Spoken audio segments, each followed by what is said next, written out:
Welcome to our explainer on what is, truly, one of the most powerful tools in all of economics, the ISLM model. Now, this is a total classic, and for a very good reason. It helps us see the entire economy, all of its moving parts, in one single elegant picture. So here's the game plan. We're going to build this thing from the ground up, piece by piece, in 5 simple steps. We'll start by looking at the 2 big markets it covers. Then we'll build each curve, see where they meet. And then, the fun part, we'll see how you can actually use this model to try and steer the economy. But, before we dive into all the graphs and jargon, let's ground this in something real. How does a decision made in some boardroom at a central bank actually connect to whether or not you can get a job? Well, that connection, that's exactly what the ISLM model is designed to show us. To really get the big picture, you've got to see the economy as this giant complex machine. A machine with 2 massive interlocking gears. And the whole point of this model is to show us how those 2 gears turn together. So, that first gear, that's the market for goods and services. Think about all the stuff we make and buy and invest in. Factories, cars, houses, you name it. And the second gear, well, that's the money market. That's the financial world of banks and loans and interest rates that makes the first gear turn. The ISLM model, really, it's like the dashboard for this whole machine. So let's start with that first piece of the model, the IS curve. This represents that first big gear, the goods market. This is what we call the real side of the economy.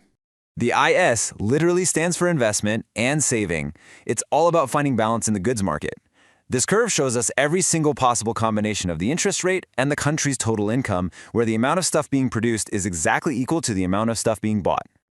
Okay, now check out this logic chain, because it's super simple but incredibly powerful.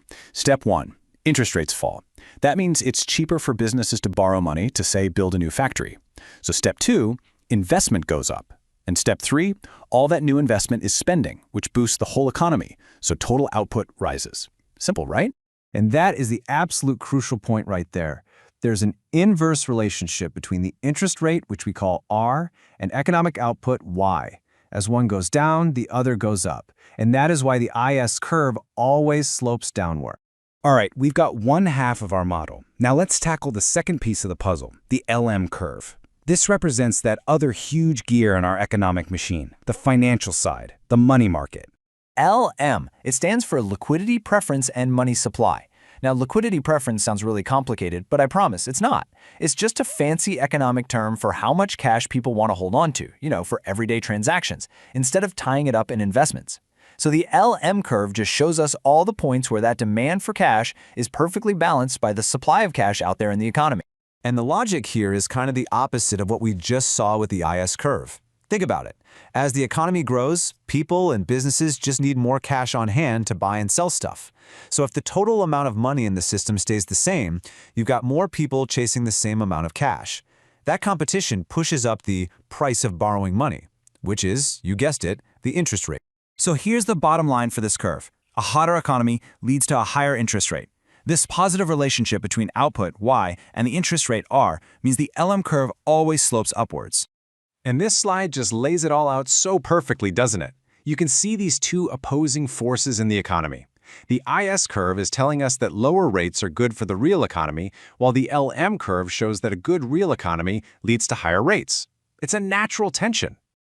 Okay, so we've built our 2 curves. We have the downward-sloping IS curve and the upward-sloping LM curve. What do you think happens when we finally put them together on the same graph? We get a single point where they cross. And this, my friends, is the magic of the model. It's what economists call general equilibrium.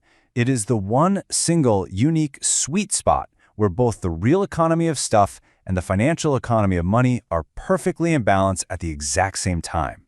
This one point gives us a snapshot of the economy's natural resting state. We get a stable level of output, let's call it Y0, and the interest rate that goes with it, R0, where everything is in harmony. And this is so important to understand. Stable doesn't always mean ideal. The model powerfully shows that an economy can settle into a balance, a stable equilibrium, at a level that's just too low to give everyone who wants one a job. And that, an equilibrium with unemployment, is where policymakers feel they need to step in. So now that we've built our beautiful model, let's put it to work. Let's see how governments and central banks can pull different levers to try and nudge the economy toward a better equilibrium, one with more jobs. And they basically have two main levers they can pull. You've got fiscal policy, that's the government's lever, controlling spending and taxes, and then you have monetary policy, that's the central bank's lever, controlling the money supply. Each one moves a different curve. So first up, let's look at fiscal policy. Imagine the government decides to spend a ton of money building new bridges and roads. What does that do?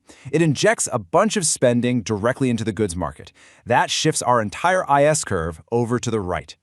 Now the result is a new equilibrium with higher output, which is the whole point. But there's a crucial trade-off. The increased economic activity heats things up, pushing interest rates higher.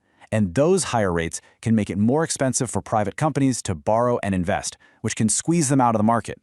Economists have a name for that: crowding out. Okay, now for the other tool in the toolbox. What happens if the central bank steps in and makes it easier to get a loan by increasing the money supply? Well, that directly affects the money market, and it shifts our LM curve to the right. With this policy, look at this. The outcome is totally different. Yes, the economy grows and output goes up, but because there's more money sloshing around, the interest rate actually falls. This makes borrowing cheaper for private companies and actually encourages more investment. It's the exact opposite of the crowding out effect. So the model doesn't just show us what happens, it forces policymakers to make a choice. Do you want growth with higher interest rates using fiscal policy, or growth with lower interest rates using monetary policy? Each path has different consequences, and this model makes those trade-offs crystal clear. But it also leads to a much, much deeper question. If we understand this economic machine so well, if we have the blueprint, then why can't we always keep it from breaking down?